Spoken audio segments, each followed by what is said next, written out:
Viral na usap-usapan tungkol kina Riza May at Bimbi.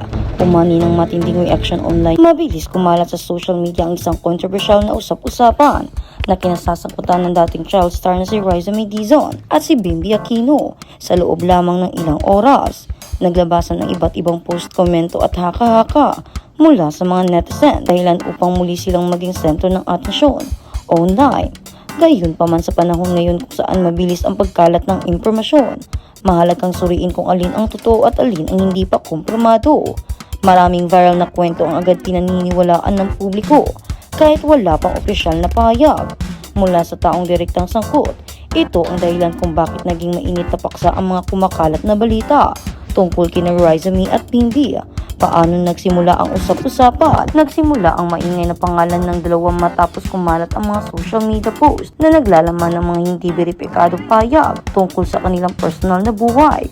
Dahil sa dami ng nabahagi at nagkomento, mabilis na umabot ang kwento sa iba't ibang online communities.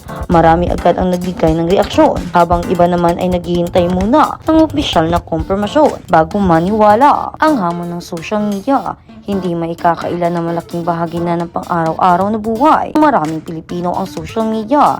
Dito tayo nakakuha ng balita, impormasyon at mga update tungkol sa mga personalidad na sinusubaybayan natin. Ngunit kasabay ng bilis na pagkalat ng impormasyon ay ang panganib na pagkalat ng maling balita. Maraming beses nang napatunayan na may mga kwentong nagiging viral kahit hindi pa ito nakukumpirma ng mga taong sangkot o ng mga mapagkakatiwalaang sources.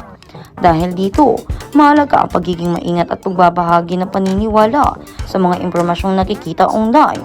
Bakit malaki ang interes ng publiko? Lumaki sa harap ng kamera si Riza May at naging bahagi ng buhay ng maraming Pilipino sa pamamagitan ng telebisyon. Gayon din si Bimbi na matagal nang kilala ng publiko dahil sa kanyang pamilya at mga paglabas sa social media. Dahil dito natural lamang na maging interesado ang mga tao sa kanilang buhay. Habang sila ay tumatanda, maraming tagahanga ang nakakaramdam na bahagi sila ng paglalakbay ng mga celebrity na kanilang sinusubaybayan sa loob ng maraming taon. Subalit mahalagang tandaan na may pribado rin silang buhay na dapat igalang.